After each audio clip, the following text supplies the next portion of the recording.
So I want to start with something that happened 2 days ago because I think a lot of people felt it and didn't know what to call it.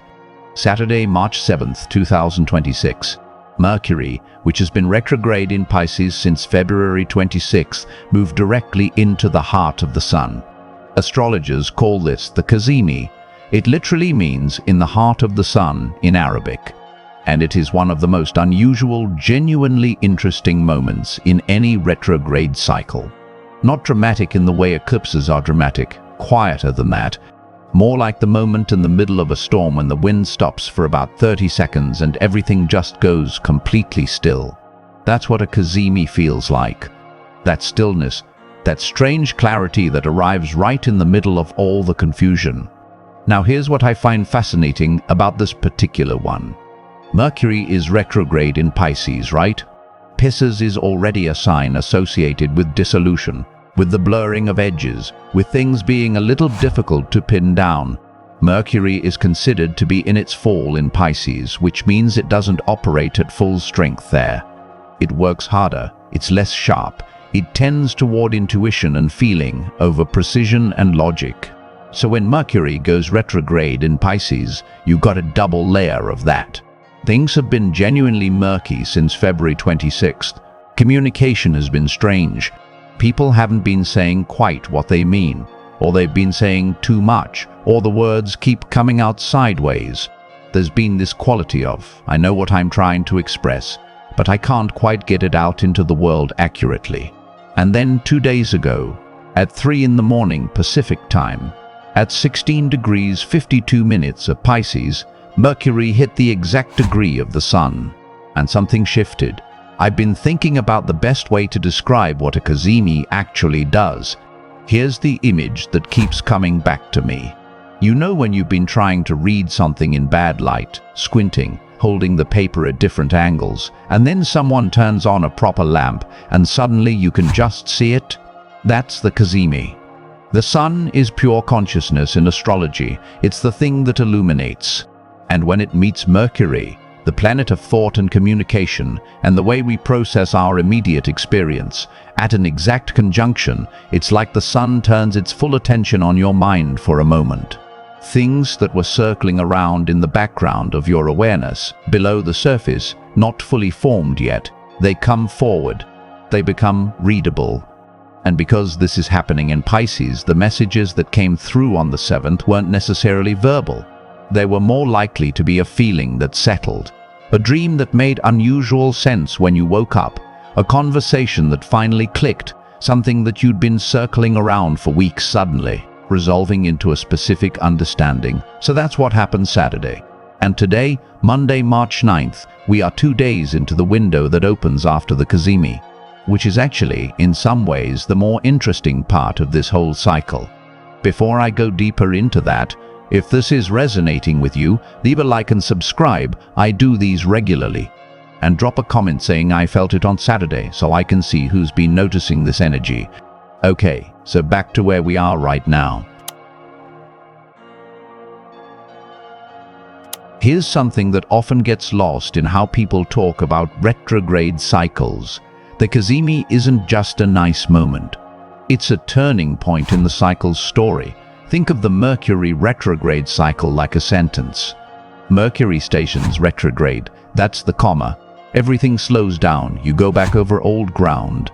Then the eclipse arrives at the midpoint and it's the period in the middle of the sentence where the meaning clarifies. Not the end, the clarification. Then Mercury continues retrograde for another 11 days. Stations direct on March 20th. And from that point forward, you're working with what the eclipse showed you. So what this means practically for March 9th is this. Whatever came through on Saturday, whatever became clear or surfaced or arrived in some form, that thing is now what you're sitting with.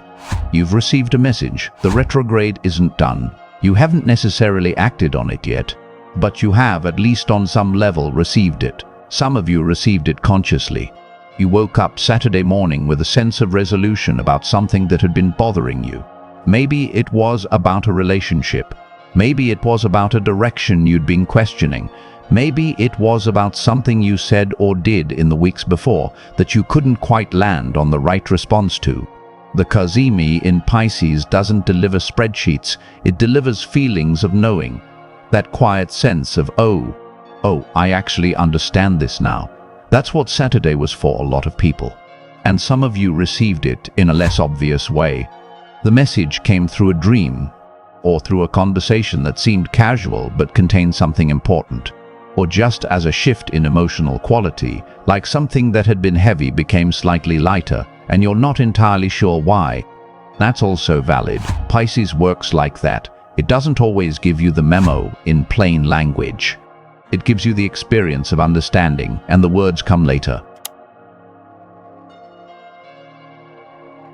Now here's the other piece of this that I think is genuinely significant for today, March 9th.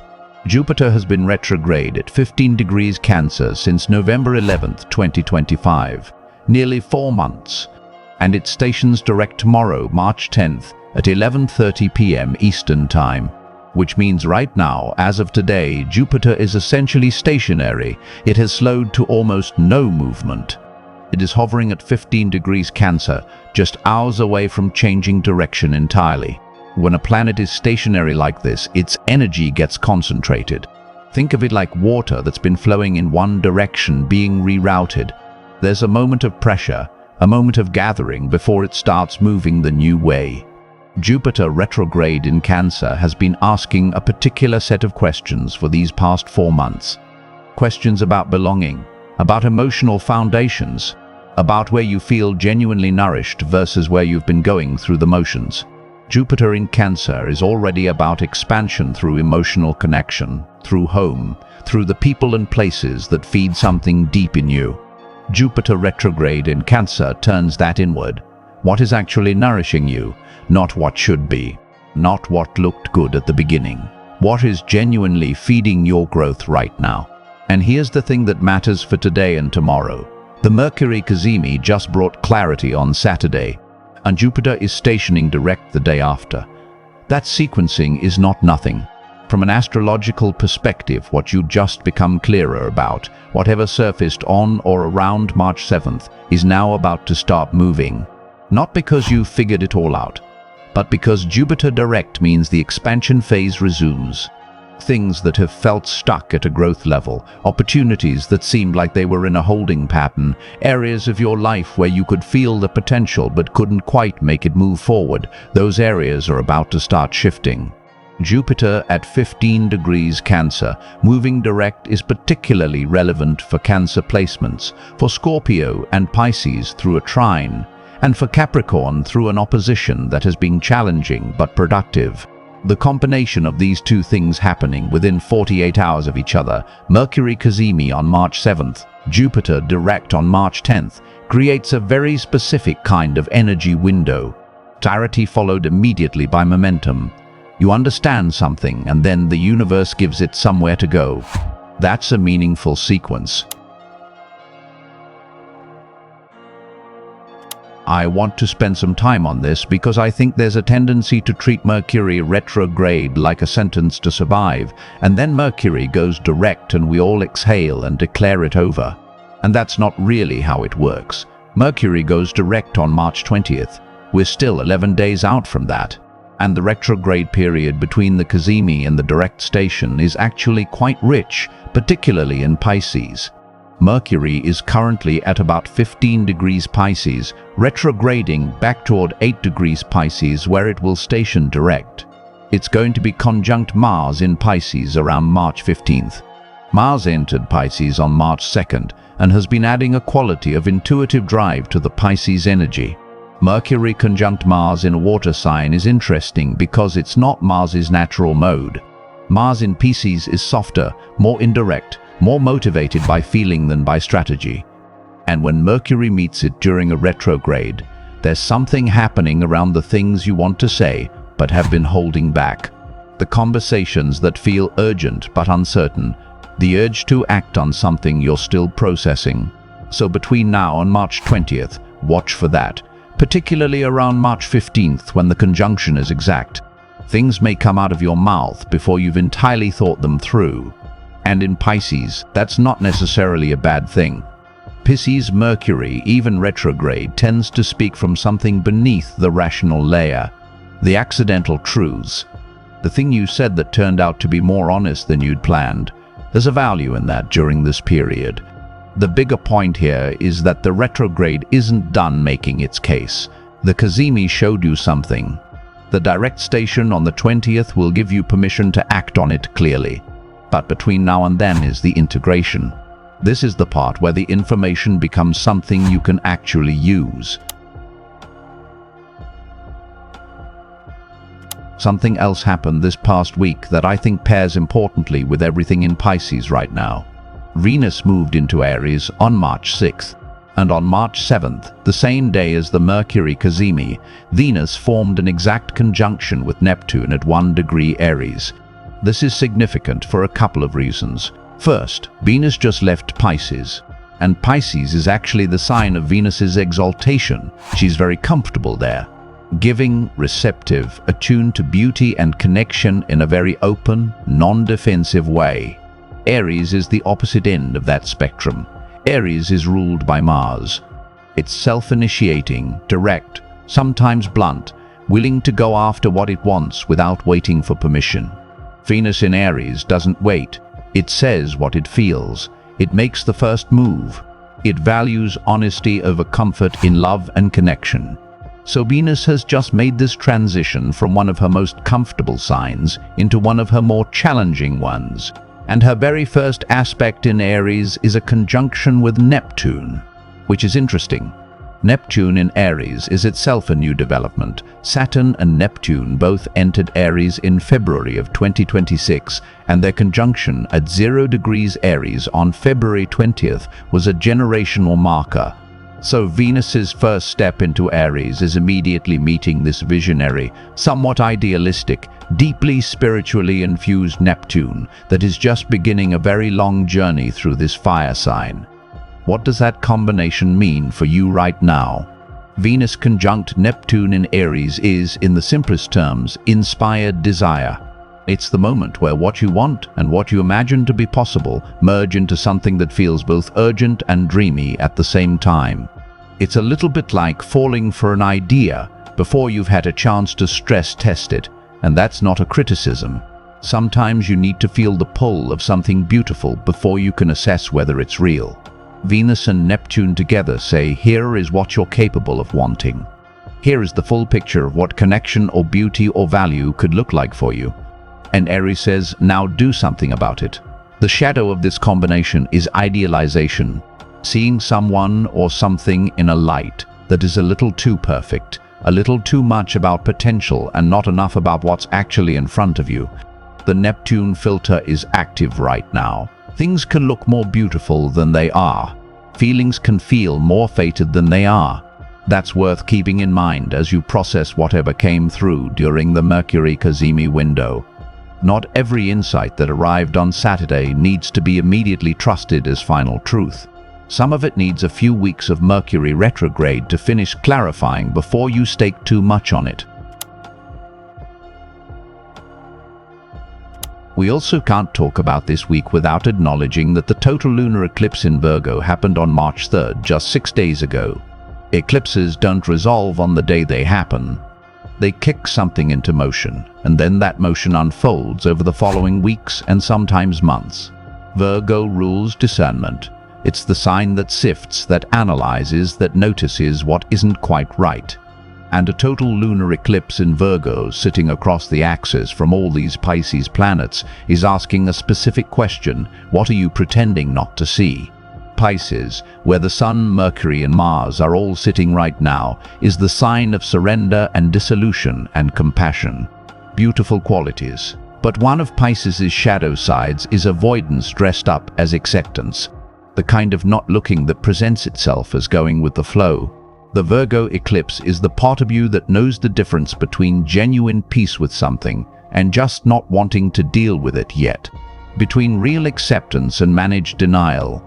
So here's the pairing that matters for where we are on March 9th. The eclipse puts something in motion regarding what you're willing to honestly look at.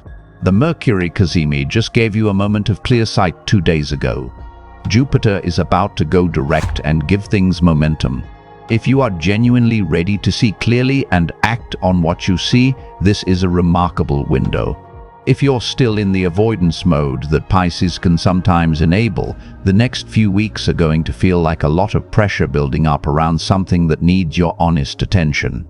The most useful thing you can do with the eclipse energy right now is to ask, quietly and without drama, what is the one thing I've been seeing out of the corner of my eye that I keep choosing not to look at directly, not to force anything, just to be willing to look. Let me talk about the signs that are sitting in the middle of this particular configuration most directly. Pisces, you are in the thick of it right now, and I think you know that. The Sun is in your sign. Mercury is retrograde in your sign. Mars is in your sign. The Moon's north node is at 8 degrees Pisces. And the cazimi that happened Saturday was literally inside you, energetically speaking. For Pisces placements, the clarification that arrived on the 7th tends to be personal in a way that can be hard to articulate. It's not so much that you figured something out as that something you already knew finally felt confirmed. Pisces often has the answer before the question finishes forming. The retrograde period has been about learning to trust that. With Jupiter going direct in Cancer tomorrow, which is trine to your sign, the next several weeks are going to feel less like wading through something and more like finding your footing again. The heaviness lifts. Not completely. Mercury is still retrograde until the 20th, but the quality of the heaviness changes. Cancer, pay close attention to tomorrow. Jupiter stationing direct in your sign at 15 degrees is about resuming something important. Whatever area of your life, Jupiter has been quietly expanding since last June. The growth in that area has been in a reflective, internal phase since November. You've been consolidating rather than expanding, processing the gains rather than chasing new ones. Tomorrow, that internal phase ends and the outward movement resumes. This is worth marking. The opportunity or path or relationship or project that you've been sitting with and deepening your understanding of during this retrograde period, that thing is ready to actually move now. Don't force it on March 10th itself. Give it a few days. But watch what shows up in your life by March 15th. Virgo, the eclipse that happened in your sign on March 3rd is still active. And what I want to say to Virgo specifically is that the clarity the Virgo eclipse offers is sometimes uncomfortable.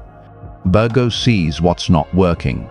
It has a very accurate internal diagnostic system. The retrograde Mercury in Pisces, which opposes your sign, is asking you to balance that analytical clarity with some willingness to let things be imperfect. The combination this month is essentially see clearly, but hold what you see with a little more softness than your instinct suggests. The precision you're bringing to assessing a situation is accurate. The conclusions don't have to be as harsh as your first instinct says they should be. Scorpio, the moon is in your sign for most of today before moving into Sagittarius this afternoon. And the moon in Scorpio is trining both Jupiter in Cancer and Neptune in Aries today, which creates a very water-dominant emotional landscape for the morning hours. There's an unusual quality of emotional access today for Scorpio placements, and honestly for anyone with significant water in their chart. The kind of access where you can feel things that have been underneath the surface without being destabilized by them. That's a useful window if you have something to process or work through or write or create. The afternoon shifts as the moon moves into Sagittarius and the energy becomes less inward. For everyone else, think about where Pisces falls in your chart. That house is where all of this Pisces energy is concentrated. That's where the cazimi landed. That's where the retrograde is asking you to revisit something. That's where Jupiter's direct turn is about to bring expansion energy rippling through. You don't have to have Pisces placements to feel this. You just have to look at where Pisces lives in your personal chart and understand that's the area of life that's been in a refining, introspective, clarifying process since late February. I want to take a couple of minutes to zoom out and talk about something slightly larger, because I think it provides important context for everything that's happening in the sky right now. Neptune entered Aries in March of 2025. Saturn entered Aries in May of 2025. And on February 20th of this year, they made an exact conjunction at 0 degrees Aries, which is one of the rarer and more structurally significant planetary alignments we see. Saturn and Neptune haven't been conjunct since 1989. Before that, it was 1952. These are generational alignments. What does Saturn conjunct Neptune in Aries mean? Here's the simple version. Saturn is the planet of form, structure, reality, what actually holds up under pressure. Neptune is the planet of vision, idealism, what we dream and imagine and sometimes project onto things. When they meet, there's a negotiation between those two forces. The dream meets the structure. The vision meets the reality. In Aries, which is the first sign, the sign of initiation and new cycles, this conjunction carries the quality of a new era taking its first shape. The dreams that have been forming during Neptune's long journey through Pisces, which lasted from 2011 until 2025, are now having to find their feet in the fire of Aries. They have to become something real. They have to be built, not just imagined. Venus's conjunction with Neptune on March 7th happened right at the beginning of this new Neptune in Aries era, which means the values we hold around love, around beauty, around what we find worthwhile, are being reimagined at the same time that the larger cultural dream is being recalibrated. For many people, this shows up as a questioning of what you've been told to want. The inherited picture of what love should look like, what a successful life should look like, what connection should feel like. There's a growing sense, especially under Pisces season, with all these retrograde planets, that the template you were given doesn't quite fit anymore. Not because something is wrong with you, because the template itself was built for a different era. So from March 9th through March 20th, here's how I'd think about this period and what it's actually asking of you. Mercury is still retrograde until the 20th. That means this is not a period for forcing conclusions or demanding final answers from situations that aren't ready to settle. What it is a period for is preparation. Using the clarity that came through the cazimi on Saturday and taking it seriously enough to actually think about what it means for how you move forward. Not acting impulsively on it yet, just taking it seriously. Jupiter goes direct tomorrow at 15 degrees Cancer. In the days following, watch for things that have felt stalled to start moving again. Particularly anything related to home, family, emotional foundations, or areas where you've been trying to grow into a new version of yourself, but it kept feeling like you were spinning in place. Jupiter direct gives these areas a push, a gentle but real push in a forward direction. The moon moves into Sagittarius this afternoon, which shifts the energy from the deep inward water quality of the Scorpio moon towards something more expansive and curious and outward-facing. Sagittarius moon energy is good for seeing the bigger picture, for conversations about what you believe and where you're headed, for feeling a bit more optimistic and less weighed down by the emotional intensity of the past week. That's a useful shift. Mars in Pisces is moving toward a conjunction with Mercury around March 15th. As that conjunction builds, you may notice the things you've been thinking about wanting to express themselves more urgently. Pay attention to what feels like it needs to be said, not necessarily said out loud to another person. Sometimes Mercury conjunct Mars in a water sign means something that needs to be written, or something that needs to be formally acknowledged to yourself, even if the external conversation happens later. And through all of it, the Neptune filter that Venus activated on Saturday is still very present. Things look beautiful right now. Things feel possible in a dreamy, expansive way that's genuinely lovely. Let yourself have it. Just hold the vision lightly enough that you can update it when Mercury goes direct and gives you access to more precise information. Here's what I want to leave you with for how to actually move through the next few days. Monday, March 9th. The moon spends the morning and early afternoon in Scorpio, trining Jupiter and Neptune. This is actually a fairly supportive day for anything that requires emotional depth and honesty. Conversations about what you actually want and need as opposed to what you've been going along with have a natural opening today. The moon's trine to Jupiter in Cancer in particular creates a quality of warmth and generosity and ease in emotional exchanges. If there's a conversation you've been avoiding because it felt too heavy or too uncertain, today has a lightness around it that makes it more accessible than you might expect. By late afternoon, the moon moves into Sagittarius at 4:37 p.m. Eastern Time, and the energy becomes more forward-looking.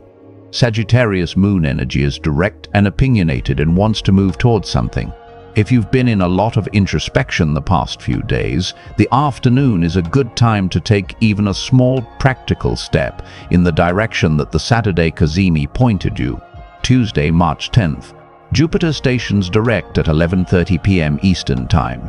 You probably won't feel it land at exactly that moment, but the energy building toward that station, the sense of something about to turn that's going to be present throughout the day.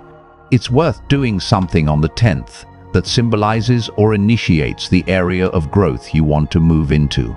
Write it down, make a small concrete move. Jupiter direct responds to intention paired with action, even small action. The days after that, building toward the Mercury and Mars conjunction on March 15th, bring increasing urgency to the things you've been mulling. Let that urgency be information. Let it tell you what actually matters to you. Not by acting on every impulse, but by paying attention to which impulses keep returning. Those are the ones worth sitting with as you approach the direct station of Mercury on the 20th, and the astrological new year that comes with the Sun entering Aries on the same day. This is an unusual and genuinely rich moment in the sky, not loud. Not one of those weeks with 5 exact aspects in a single day. More like the moment after something important has been said, when you're still absorbing it. The cazimi happens Saturday, Jupiter turns tomorrow, and between those two things is today. The quiet, necessary in-between. The place where understanding actually settles into you before the next wave of movement begins. If this landed, leave a like and subscribe, and drop a comment that says, "I'm in the in-between," because that's honestly what this week feels like for a lot of people. I'll see you in the next one.